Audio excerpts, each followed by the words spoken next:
নিৰংকুশ সংখ্যাগৰিষ্ঠতাৰে BTR দখল কৰিলে হাগ্ৰামা মহিলাৰ নেতৃত্বাধীন বিপিএফে বিটিচিৰ 40খন আসনৰ ভিতৰত বৰ্তমানলৈ 29খন আসন লাভ কৰি চৰকাৰ গঠন কৰিব হাগ্ৰামা মহিলাৰ নেতৃত্বাধীন বিপিএফ দলে আনহাতে বৰ্তমানলৈ 7খন আসন লাভ কৰিলে শাসকীয় ইউপিপিএলে আৰু বিজেপিয়ে লাভ কৰিলে 4খন আসন ইয়াৰ বিপৰীতে এখনো আসন লাভ কৰিবলৈ সক্ষম নহল ৰাজ্যৰ বিৰোধী ৰাজনৈতিক দল কংগ্ৰেছে দেৱৰগাঁও সমষ্টিত হাগ্ৰামা মহিলাৰ জয়লাভ চিৰাংদুৱাৰত ইউপিপিএলৰ খাম্পা বৰগয়াৰীৰ জয়লাভ লক্ষণীয়ভাৱে দেৱৰগাঁৱত হাগ্ৰামা মহিলাৰ হাতত খাম্পা বৰগয়াৰী পৰাস্ত হোৱাৰ বিপৰীতে চিৰাংদুৱাৰত খাম্পা বৰগয়াৰীৰ হাতত পৰাজয় বৰণ কৰিলে হাগ্ৰামা মহিলাৰীয়ে গয়বাৰী সমষ্টিত প্ৰমোদ বড়োৰ জয়লাভ আনহাতে দোতমা সমষ্টিত পৰাজয় বৰণ কৰিলে প্ৰমোদ বড়োৱে কচুগাঁৱত জয়লাভ বিপিএফ প্ৰাৰ্থী ৰবিৰাম নাৰ্জাৰীৰ বাগানপাৰাত জয়লাভ বিজেপিৰ ৰেখাৰাণী দাস বড়োৰ জামদুৱাৰত জয়লাভ বিজেপিৰ প্ৰাৰ্থী উইলিয়াম নাৰ্জাৰীৰ সালাকাটিত জয়লাভ কৰিছে বিপিএফৰ প্ৰাৰ্থী দেৰ হাছাদ বসুমতাৰীয়ে 40টা পৰিষদীয় সমষ্টিৰ ফলাফল এই মুহূৰ্তত আমি জনাইছো সবিস্তাৰে নিউজ 18 অসম নৰ্থ ইষ্টত ফলাফল এই মুহূৰ্তত জনাইছো কোন সমষ্টিত কোন প্ৰাৰ্থী জয়ী হৈছে কোনটো দলৰ প্ৰাৰ্থী জয়ী হৈছে কিয়া সবিস্তাৰে জনাইছো চিৰাং সমষ্টিত জয়লাভ বিপিএফৰ প্ৰাৰ্থী সুকুৰ সিং মুছাহাৰী কাজল গাঁৱত বিপিএফৰ প্ৰাৰ্থী পানীৰাম ব্ৰহ্মৰ জয়লাভ লগতে নিসিমা সমষ্টিৰ বিপিএফৰ প্ৰাৰ্থী জেমছ বসুমতাৰীয়ে জয়লাভ কৰিছে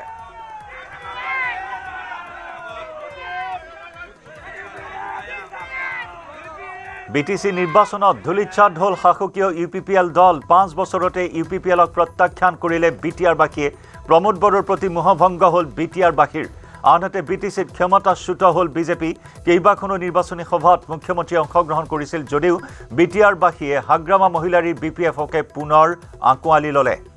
ইফালে কংগ্ৰেছক একেবাৰে নচ্ছাত কৰিলে বিটিআৰ বাকীয়ে বিটিচি নিৰ্বাচনত এখনো আসন লাভ কৰিবলৈ সক্ষম নহল কংগ্ৰেছ প্ৰদেশ কংগ্ৰেছৰ সভাপতি গৌৰৱ গগৈৰ বাবে আছিল সন্মানৰ যুঁজ প্ৰদেশ কংগ্ৰেছৰ সভাপতি হোৱাৰ পিছতে প্ৰথমবাৰ নিৰ্বাচনৰ দায়িত্ব লাভ কৰিছিল গৌৰৱ গগৈ অৰ্থাৎ প্ৰথমবাৰৰ বাবে নিৰ্বাচনৰ দায়িত্ব আছিল গৌৰৱ গগৈ এতিয়া প্ৰশ্ন হৈছে বিৰোধী ঐক্যবদ্ধ নোহোৱাৰ ফল পালে নেকি কংগ্ৰেছে এনে নানান প্ৰশ্ন এই মুহূৰ্তত বিটিআৰৰ ৰাজনীতিক লৈ নানান চৰ্চা এই মুহূৰ্তত আৰম্ভ হৈছে আৰু চমকপ্ৰদ সাফল্য বিপিএফৰ বিটিআৰৰ ৰাজনীতি লৈ আকৌ প্ৰত্যাৱৰ্তন ঘটিল বিপিএফ হাগ্ৰামা মহিলাৰ নেতৃত্বাধীন বিপিএফৰ আকৌ বৃহৎ প্ৰত্যাৱৰ্তন আমাৰ সতীৰ্থ সাংবাদিক বলেন ভট্টাচাৰ্যৰ সৈতে আমি এই মুহূৰ্তত সংযুক্ত হৈছো বলেন এখন স্পষ্ট ছবি এই মুহূৰ্তত সন্মুখলৈ আহিল য'ত 29খন আসন নিৰংকুশ সংখ্যাগৰিষ্ঠতাৰে এইবাৰ মসনদ দখল কৰিব বিটিআৰৰ হাগ্ৰামা মহিলাৰ নেতৃত্বাধীন বিপিএফে হয় জয়ন্ত এতিয়া বিটিচিৰ মসনদ দখল কৰিব হাগ্ৰামা মহিলাৰীয়ে আৰু 3 তাৰিখে শপত গ্ৰহণ আৰু এই অনুষ্ঠান ইতিমধ্যে ৰাজকীয়ভাৱে তেখেতক অনুষ্ঠিত কৰাৰ কাৰণে ব্যাপক এই মুহূৰ্তৰ আলোচনা চলিছে আমি হাগ্ৰামা মহিলাৰীৰ ঘৰৰ সন্মুখতে উপস্থিত আছো যথেষ্ট সংখ্যক লোকৰ সমাগম ঘটিছে কাৰণ উৎসাহ বৃদ্ধি পাইছে 5 বছৰতেই আচলতে প্ৰত্যাখ্যান কৰিলে ইউপিপিএলক তথা বিজেপি মিত্ৰজোঁটক প্ৰত্যাখ্যান কৰিলে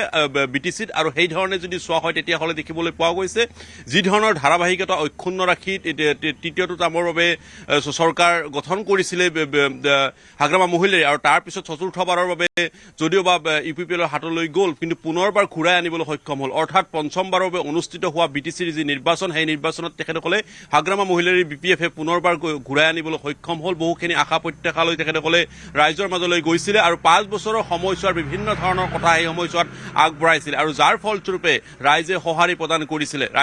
প্ৰদান কৰিছিলে হাগ্ৰামা মহিলাৰীক আৰু যাৰ কাৰণে অভূতপূৰ্বভাৱে হাগ্ৰামা মহিলাৰীয়ে নিজেই উল্লেখ কৰিছিলে যে এককভাৱে তেখেতসকলে চৰকাৰ গঠন কৰিব কিন্তু ইমান সংখ্যকভাৱে তেখেতসকলে আসন লাভ কৰিব নে নাই এই কথাও হয়তো ভবা নাছিলে আমি যোৱাকালিৰ সময়ছোৱাত যিখিনি আমি কথা পাতিছিলো দেখিবলৈ পোৱা গৈছিলে বহুকেইগৰাকী বিপিএফ নেতাই উল্লেখ কৰিছিলে যে 25খন আসন তেখেতসকলে লাভ কৰিব বা তেখেতসকলৰ +-1-2 থাকিব পাৰে বুলি তেখেতসকলে উল্লেখ কৰিছিলে কিন্তু এই সকলোবোৰ পাৰ ভাঙি দেখিবলৈ পোৱা গ'ল বৃহৎ সংখ্যক আসনেৰে এতিয়া উজলি উঠিছে বিটিচিত আৰু সেই ধৰণে যদি চোৱা হয় তেতিয়াহ'লে ক'ব পাৰি যে আচলতে ৰাইজৰ যি উৎসাহ ৰাইজে যি আচলতে পাৰ ভঙা উৎসাৰে আচলতে পুনৰবাৰ বিটিচি দখল কৰিবলৈ সক্ষম কৰালে হাগ্ৰামা মহিলাৰীক আৰু 3 তাৰিখে এতিয়া শপত গ্ৰহণ অনুষ্ঠান কিন্তু লক্ষণীয় হৈ পৰিছে যে যি ধৰণে আচলতে বিজেপিয়ে উঠি পৰি লাগি এই নিৰ্বাচনী প্ৰচাৰ চলাইছিলে ইউপিপিএলে যি দুগুণ উৎসাহেৰে দ্বিতীয়বাৰৰ বাবে শাসনত অহাৰ কাৰণে বিভিন্ন ধৰণৰ নিৰ্বাচনী প্ৰচাৰ চলাইছিলে কিন্তু একেবাৰতে যেন প্ৰত্যাখ্যান কৰিলে এই কথাখিনি কিন্তু দেখিবলৈ পোৱা গ'ল কৰবাত নহয় কৰবাত আচলতে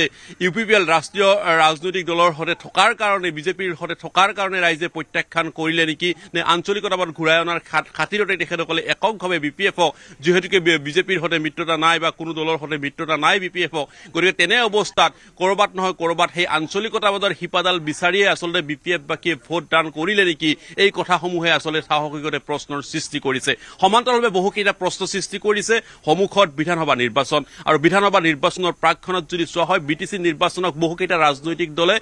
এক প্ৰকাৰ ছেমি ফাইনেল বুলি দাবী কৰিব বিচাৰিছিল গতিকে তেনে অৱস্থাত ছেমি ফাইনেলতে আচলতে হাৰিলে নেকি কেইবাটাও ৰাজনৈতিক দলে আৰু সমান্তৰালভাৱে যিহেতুকে কেইবাটাও ৰাজনৈতিক দলে এইবাৰ খাতা খুলিবলৈ সক্ষম নহল য'ত ইয়াৰ পূৰ্বে GSP আমি দেখিবলৈ পাইছিলো কংগ্ৰেছে এখনকৈ এখন লাভ কৰিবলৈ সক্ষম হৈছিল কিন্তু এইবাৰ দেখিবলৈ পোৱা গ'ল আন কোনো ৰাজনৈতিক দলে ইয়াত দেখিবলৈ পোৱা গ'ল BPF-ৰ UPPL আৰু বিজেপিৰ বাহিৰে আন কোনো ৰাজনৈতিক দলেই আসন লাভ কৰিবলৈ সক্ষম নহল এই কথাখিনিও এক প্ৰকাৰ ক'ব পাৰি BTCৰ ৰাজনীতিত কিন্তু এটা নতুন সংজ্ঞাৰ সৃষ্টি কৰিছে গতিকে কেইবাটাও দিশৰ পৰা ঠিক যি ধৰণে BTCৰ নিৰ্বাচন অধিক গুৰুত্বপূৰ্ণ আছিল আৰু নিৰ্বাচনী ফলাফলৰ পিছতে এতিয়া আৰু অধিক এই সমূহ কথাই বিশেষভাৱে গুৰুত্বতা বহন কৰিছে কাৰণ কেইবাগৰাকীও ৰথীৰ ইয়াত পৰাজয় হৈছে আমি যদি চাওঁ ৰথী মহাৰথীৰ যুঁজত নামিছিলে UPPL-ৰ তৰফৰ পৰাই হওক বা BPF-ৰ তৰফৰ পৰাই হওক বিজেপিৰ তৰফৰ পৰাই হওক তেনে অৱস্থাত দেখিবলৈ পোৱা গ'ল যে কেইবাগৰাকীও বিধায়কে পৰাভূত হ'ল এই পৰিষদীয় নিৰ্বাচনত গতিকে স্বাভাৱিকতে কৰবাত নহয় কৰবাত যেন সেইসকল নেতাৰ গণভিত্তি হেৰুৱাইছে বা ভৱিষ্যত ৰাজনৈতিক জীৱনলৈ যে প্ৰশ্ন থাকিব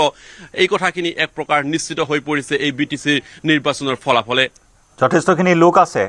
গতিকে কি কয় এই নিৰ্বাচনী ফলাফলক লৈ সমৰ্থকসকল আছে BTR-ৰ লোক আছে তেওঁলোকে কি মত প্ৰকাশ কৰিব আমি পোনে পোনে যাবলৈ চেষ্টা কৰিম আৰু যথেষ্ট সংখ্যক আমি দেখিছো যে তেখেতৰ বাসগৃহৰ সন্মুখত যথেষ্ট সংখ্যক লোকৰ সমাগম ঘটিছে কাৰণ নিশাৰ ভাগলৈ দেখিবলৈ পোৱা গৈছে দুপাক নিশালৈকে দেখিবলৈ পোৱা গৈছিলে যে দুপাক নিশালৈকে সকলোৱে আচলতে অধীৰ অপেক্ষাৰে বাট চাইছিলে যে এই ফলাফললৈকে যদিওবা তেখেতসকলে জয় নিশ্চিত বুলি দাবী কৰিছিলে কিন্তু আচলতে ইমান সংখ্যক লোকে তেখেতসকলে লাভ কৰিবনে নাই তাত কিন্তু যেন প্ৰশ্ন ৰৈ গৈছিলে গতিকে দেখিবলৈ পাইছো যে তেখেতৰ বাসগৃহৰ সন্মুখত যথেষ্ট সংখ্যক লোকৰ উপস্থিতি আমি দেখিবলৈ পাইছো গতিকে তেখেতসকলৰ সৈতে আমি কথা ক'বলৈ চেষ্টা কৰিছো উৎসাহজনক এটা ফলাফলে বিশেষভাৱে পুনৰবাৰ BTCত এইবাৰ দখল কৰালে হাগ্ৰামা মহিলাই পুনৰবাৰ আহিলে আপোনালোকৰ আছিলে ক'ৰ পৰা আহিছে আপোনালোক নমস্কাৰ মই ভদ্ৰৰ পৰা আহিছোঁ হয় হয় এইবাৰ মানে একচেটিয়াভাৱে BPF-এ যিটো জয়যুক্ত কৰিলে জয়যুক্ত হ'ল তেখেতৰ মানে মেজিকে চমক খুৱাইছে আমাৰ BTD বাৰ্ষিক আৰু ধন্যবাদ ধন্যবাদ জনাইছো আন আন সমৰ্থকসকল আছে আমি কথা পাতিবলৈ চেষ্টা কৰি আগুৱাই যাম আৰু তেখেতসকলে বিশেষভাৱে উৎসাহ বৃদ্ধি পাইছে দুপক নিশালৈকে আমি দেখিলো আতপবাজিৰে আচলতে এক প্ৰকাৰ বৰষুণৰ আকাশ দি তেখেতসকলে পোহৰাই উজ্বলাই তুলিছিলে বাইদেউ কেনেকুৱা উৎসাহ পুনৰবাৰ ঘূৰি আহিল BPF আমি বহুত ভাল পাইছো মানে আমি 10 নং সমষ্টি হাগ্ৰামা সমষ্টি পৰিছে আমাৰ এতিয়া চিম্বৰগড় হৈ আহিছে আমাৰ চিম্বৰগড় উমেন BPF-ৰ ভাইচ প্ৰেসিডেন্ট আমি খুব ভাল লাগিছে এতিয়া আমি হাগ্ৰামা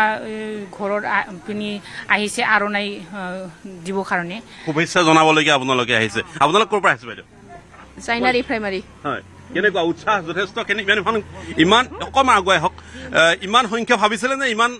সংখ্যা লাভ কৰিব BPF-এ লাভ কৰিছে বহুত লাভ কৰিছে চব ভালকে চব ভালে ভালে হৈছে কেনেকুৱা বাইদেউ जों जायनारि प्राइमारिनिफ्राय फैदों जोङो सारखौ आर'नाइ सोनो फैदों सार जोङो दा बेखौनो जोङो मोजां मोनदों गोसोआव जों दा देरहानायनि थाखाय जोंनि प्राइमारिनिफ्राय दा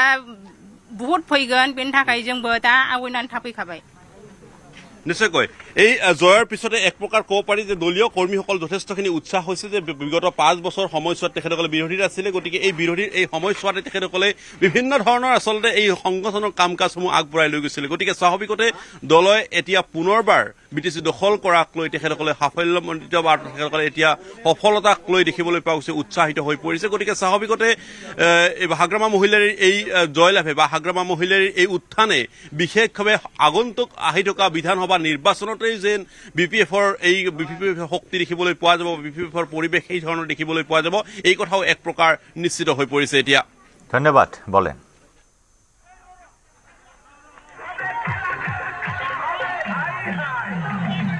ইয়া BPFৰ শিবিৰত আনন্দৰ জোৱাৰ উঠিছে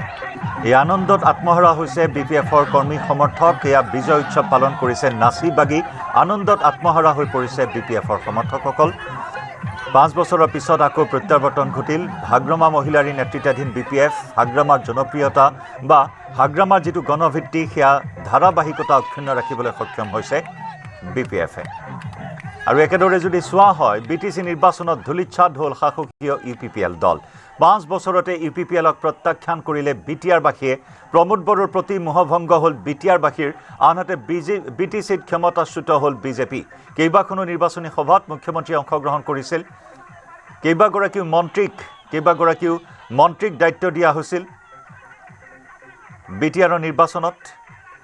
আৰু তাৰ পিছতো কেইবাখনো আসনত প্ৰতিদ্বন্দ্বিতা কৰি মাত্ৰ 4খন আসনতে সীমাবদ্ধ থাকিল BJP মুখ্যমন্ত্ৰীয়ে কেইবাখনো প্ৰচাৰ সভাত অংশগ্ৰহণ কৰিছে যদিও BTR-বাসীয়ে হাগ্ৰামা মহিলাৰী BPFকে পুনৰ আকোৱালি ল'লে ইফালে কংগ্ৰেছক একেবাৰে নচ্ছাত কৰিলে BTR-বাসীয়ে BTC নিৰ্বাচনত এখনো আসন লাভ কৰিবলৈ সক্ষম নহল কংগ্ৰেছে প্ৰদেশ কংগ্ৰেছৰ সভাপতি গৌৰৱ গগৈৰ বাবে আছিল এয়া সন্মানৰ যুঁজ প্ৰদেশ কংগ্ৰেছৰ সভাপতি হোৱাৰ পিছতে প্ৰথমবাৰ নিৰ্বাচনৰ দায়িত্বত আছিল গৌৰৱ গগৈ এতিয়া প্ৰশ্ন হৈছে বিৰোধী ঐক্যবদ্ধ নোহোৱাৰ ফল পালে নেকি কংগ্ৰেছে